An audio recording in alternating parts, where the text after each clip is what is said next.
Welcome back to the Average Angler channel. We got something good for you today. We are talking November. It's really hard to believe we're already into November. It seems like the year barely got started a few days ago, but here we are, making that transition again. If you haven't already gone through it, most of us are gonna be going through it here in the next, well, November to me is always kind of one of those months where you kind of have one thing in the beginning and then it really changes on the latter half. And typically that happens when we start seeing some freezing temperature overnight. That's in my area, okay? I'm assuming it's pretty much the same because a bass is a bass. And with the exception of the folks up north where they get ice out, those fish are probably going to go crazy until they have ice. We're going to cover some of my top baits for November. Now, I did a little video the other day that kind of covers some of the stuff that I thought was going on right now that I feel like it's going to disappear pretty quickly. So I wanted to get that out to kind of give you guys an opportunity, if you're getting out now, to go take advantage of some of those situations with the bass while the water temperatures are still around that 60-degree mark. If you're new to the channel, you like this kind of content, hit that subscribe button down there below. Join the Average Angler community. We're going to have a big giveaway at 5,000 subscribers, and we will have a video coming up for that. All right, so let's get this started. Right now, we have fish shallow, we have fish deep. And I think those fish are gonna stay where they're at for the most part. Now, I don't mean stay where they're at, but they're gonna either, if they're deep, they're gonna be deep. If they're shallow, they're gonna be shallow for the time being. Those shallow fish are up chasing shad most likely, or some other sort of bait fish that you have. Here where I'm at, it's shad. So most of my bait selection is going to be around shad. Okay, now number one, just because it's a great way to cover water and trigger strikes, and you can fish it so many ways, is going to be an LV 500. Okay, around here, the LV 500, it's kind of special. All lakes and regions can be different. Maybe the One Knocker by Strike King is in your area. Maybe it's the TN 70 or TN 60. But anyway, a rattle bait. Great way to cover water. It can be fished so many different ways. If you still have some grass around, you can rip it out of some grass. If you don't, you can yo-yo it, meaning let it hit bottom, reel it up. I like to reel real fast and kill it. Other people like to lift the rod up and then kill it, let it fall back down. Great way to cover water and elicit strikes when the fish are on bait. Okay. Some other shallow ones that I really like to do. Now remember, guys, I covered some things like spinner baits, chatterbaits in that other video a few days ago. So I'm not going to cover it again here today, but I am going to cover a mid-diving crankbait. This is a pin jack. This is another favorite locally. You don't have to use a pin jack. Notice the nice thing about the pin jack is it's got the real small body. Another one, and if you've been watching the channel for any amount of time, you know I'm really high on, is that Berkley Money Badger. Okay, you'll see the body's a bit longer, but I really like the Money Badger. It has served me extremely well, and I'm not quite sure why. I can just tell you it does. It casts well, it comes through cover well. It's got a really unique kind of upside down heart-shaped lip, if you will, and it just has a little different action I think the fish don't see every day. So that's another good one for the shallow folks. Now let's look a little bit about what happens for those deeper fish. And most of you know, I really like the underspin. Okay, this is the time of year where I'm gonna kind of really start transitioning a bit more. And you'll notice I've got like a bluegill, sungill type color on there. Everybody's out fishing shad pattern baits, right? Well, I like to go a little different. You can use and adjust colors to your area, but my area, for some reason, because I'm fishing this on the bottom, I'm fishing it deeper, I'm crawling it across the bottom so that blade's hitting stuff, creating noise, which is attracting attention. And my fish like that green pumpkin. Go figure, right? So the underspin for my deeper fish. And by deeper, the great thing about the underspin is you can really fish it as deep as you want. But when I'm talking deeper, I'm talking 12 foot all the way down to 40 foot. and it just depends on your body of water. You know it better than I do, right? This is just a great way to catch fish from some of those deeper fish, because I don't really stray from too many different techniques on the deep side. Now, one other one for that, say 12 to 16 range, we're gonna break out that good old tactical DD. Okay, notice it's narrow. We're moving this fast. Again, much like the Pin Jack, we're going to be speed cranking. You're covering water, you're trying to bump into things, and if you can't bump into things with it, have no fear. You can do the burn, burn, burn pause, as Matt and Tim always like to say. You're kind of doing the same thing. You're changing the action of it. And actually, when you're banging on rocks, you still want to do that anyway. And really mess around with the crankbait. It's a great way for you to develop your own style, your own cadences, because there's no one thing that works, right? It's the beauty of it is that we can all develop our own style.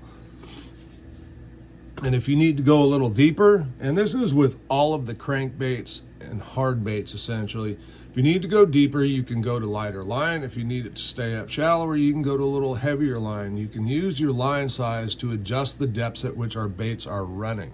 It's a great way to make minor adjustments. More shallow, but now we're going to be slowing down a little bit, and that's the good old rip bait, right? This is a great way to elicit strikes. This is a Edo 110 knockoff that I painted myself.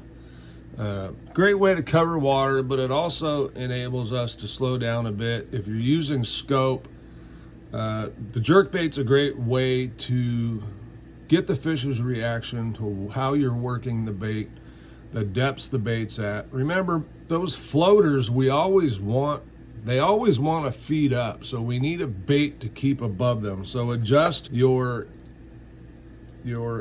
depth by choosing different jerk baits. This one happens to be like a +1, right? So it's going to run a little bit deeper. This 6 cents here is more of a standard type lip. It's going to run shallower. You pond guys, places where it's not as deep, this is a great option. Now this time of year, you may need to downsize a bit, meaning throw a shorter body. This one here happens to be a Spro McStick. It's called McRip 85. So shorter body. The lip here is still going to get down fairly deep, depending on how you fish it. Again, you can adjust with line size to get that bait in the depths that you need to get it. Now, I fish a wide range of jerk baits, not limited at all in the brands and those things that I buy. I've got tons of them. There's your Edo Vision 110 +1. There's another OSP Varuna, right? Different type of action. This bait actually allows you to jerk a little bit harder than some of the other ones. To me, the rip bait, this is a Nishine Erie 95, another great bait. Rip baits and crankbaits, they're just something that you need to mess around with a lot of different brands because they do different things. And you would be surprised if you're seeing fish come up on your bait but not interested in biting, then it may be time to try a different either color or a different brand that has a little different action. Now, it could be quieter, it could be louder, it could be much more erratic, or it could be more subtle, depending on what you were throwing to begin with. Simple adjustments that you can make by simply cutting off, retying another bait, casting it out there, fishing it for a little bit to see what kind of reaction you get from that change, and then decide which way you need to go. Moving on to some other shallow water presentations. This time of year, I really like to get into my jig fishing. There's good reason for that, because the fish are going to transition a lot of times from shad or bait fish towards crawdads. Now, this one happens to be, you see a small arky head. Now, this is the one time a year I'm going to start lightening up my jigs. Most of the time I'm going to be 5/8 to 1/2 ounce when I'm fishing shallow. Okay, this happens to be a Beast Coast 3/8 ounce tungsten stealth flipping jig or pitching jig. Okay, we got a good stout hook there. We got a decent weed guard. And then I'm going to put a nice trailer on here, something like a Beasty Bug from Phat Pak Baits, or maybe some sort of chunk, maybe like a Yama, something to slow the fall, give some kicking action. I'm not quite going to a double tail grub this time. I'm going to stay with something that I want it to hang in their face a little more. That's why I'm going lighter, and I'm putting a nice chunk on the back. I want it to slow it down. Again, we can do the same thing by adjusting our line size. Part of that's going to be dictated by whatever you're throwing into or around. You can always go lighter or heavier to help adjust the fall rate. Or you could go to a lighter or heavier jig depending on what you feel you need. All right. Now, going back to deep, this is a time where I really like to break out the A-rig. And most of the time, I'm not throwing bladed A-rigs. And this one here is one I actually prefer. I'm going to put it the way it's written.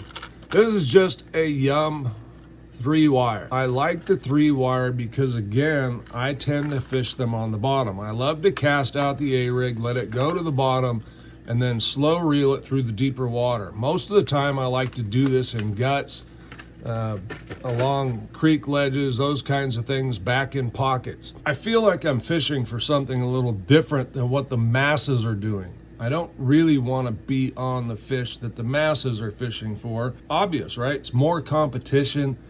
I'm looking for the fish that are untapped, hopefully some bigger fish, because bigger, smarter fish will tend to move away from the pressure. So this is an adjustment I like to make with the A-rig to get more bites, okay? And oftentimes, I'm not necessarily looking for tons of bites. I'm looking for better bites. I want to catch better fish. That's just me. I like big fish, and I cannot lie, right? Okay, so we're going to get into it in a minute here, but my other deep bait is going to be that 3/4 ounce football head. Now you'll notice this is the Bass Union Finesse football, okay? This I'm fishing in areas, it's got a nice light wire guard there, or I'm sorry, fiber guard there. I'm fishing this in areas not cover related. I'm fishing this more around hard bottom areas, ledges, rock piles, drop-offs, or maybe it's just areas where it is deeper flats with scattered rock and I'm looking to bump it into something. So I don't need a big beefy weed guard. Right now I'm fishing that 3/4 ounce. I want to get it down there fast. I'm going to be aggressive with it. Those deeper fish tend to be a little different than those shallower fish. Now, I mentioned in the beginning of this that November is one of those months where things can really change on us. And we have those cold snaps and the water temps start dropping and it gets down into those lower 50s. For some of you, it'll be 40s. Here where I'm at, we kind of teeter around the high 40s to low 50s through the winter, but it does put those fish in a bit of a funk. And especially when those temperature drops come quickly. When that happens, you might need to start playing around with your jigs a little more. And what I mean playing around is experimenting with some different weights, okay? So a lot of times, even if I'm fishing in 30 to 40 feet, I'm going to drop down to that 1/2 ounce. If I know I'm around fish or I've been catching fish and then the bite stops, maybe all you need to do is drop down to a 1/2 ounce. Now, when I do that, I'm also going to back off of the aggressive fishing it, which is in the rocks. I'm typically popping it a lot, being aggressive, moving it pretty fast. And then I'm going to slow down, like go to that 1/2 ounce. I can still use the same types of trailers, but I'm probably going to let it sit a little bit more and maybe just shake it a little bit. Don't get too aggressive with it, just shake it a little bit and then just use your rod to slide it a couple feet and then stall it out again. You can let it sit, then you can shake it a little bit. Vary your cadences and what you're doing to find out what the fish want to get them to bite. Now, the other thing that I really like to do in the cold water is you'll need to start experimenting with color selection. Now, I basically will go with 3 types of colors, right? I'm gonna go with a watermelon. This one's called Purple Haze by Santone. Watermelon type color, black and blue, black and red. If you experiment with those 3 colors, you're going to bump into the one that they want. Basically, you're trying to match the hatch, and when the water temperature gets colder, for some reason, that black and blue and black and red can come alive. And it could change from day to day. One day they may want one day they may want the other. So if you're fishing deep, when I went out to my last tournament, I started out with, I think, 5 or 6 jigs rigged up, and I narrowed down to 3. So it's not a big deal to go out. Either you can cut them off and retie them, give it a little bit, go to the next color, so forth and so on. Fish get finicky when the water gets down into those temperatures where they're not quite as comfortable. Now they'll get comfortable because it's going to be that way through most of the winter. But this time of year in the fall, when we have that drastic change, and let's face it, water temperatures can drop really, really fast. Now, it's also a time where I'm probably going to lighten up my line a little bit. I'm going to drop from that 20-pound test, get down around that 15-pound range for my offshore stuff. 15-pound test is plenty strong enough in open water. You don't need to go real heavy. It's going to allow that bait to fall a little freer with less drag in the water. You're going to get a little bit better movement on the bait, call it natural movement. And it's also a time where I may start messing with my skirt a lot. If you've seen some of my other videos, I like to cut just to make the jig look well used. I don't want all the strands uniform. When you need a big bulky jig, and that's what they want, let the strands be uniform. If they're looking for a little bit more finesse, I will start trimming some of that skirt out. The same thing happens to the jig when you catch 20, 30 fish on it. Next thing you know, strands are starting to disappear, and that jig's getting better and better. One last bonus with the jig for the deep fish, these spider jigs. This one happens to be a Chompers. Of course, most of us are probably familiar with Yamamoto. This is a Chompers skirted grub, and the reason I bought this one and what I really liked about it was first the color, purple jelly. Okay, you get the purple on one side, you've got the green pumpkin on the other. It's scented, garlic and salt scent.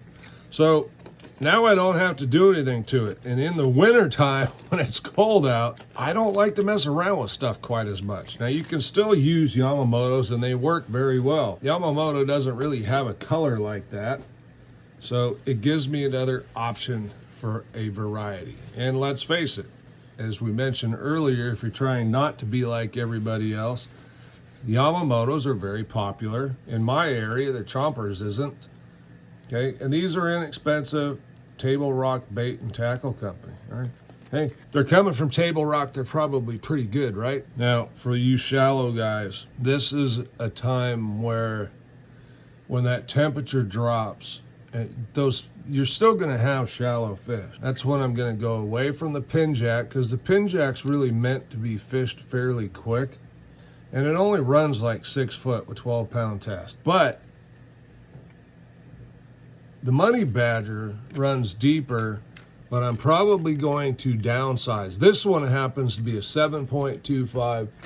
On my lakes, I really like the 6.25, which isn't a whole lot smaller, but it is, and it runs a little bit shallower. Now, the other transition when it gets cold is I start going to those craw-colored baits. Again, it's going to require experimenting because there's no steadfast, hard rule that they're going to stay on that. But it is something worth experimenting with. And the great thing is when you find something special, you're going to have a lot of success with it. So I encourage you to try different things, try different cadences, try different weights, trailers, patterns, right?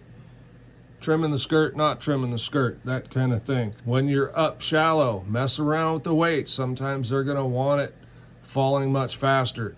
Not typically my experience this time of year as the water temperatures start to drop. For me, it tends to be better trying to keep that bait in their face for a little bit longer. All right, I'm Sean the Average Angler. Thanks for watching. We'll see you on the next one.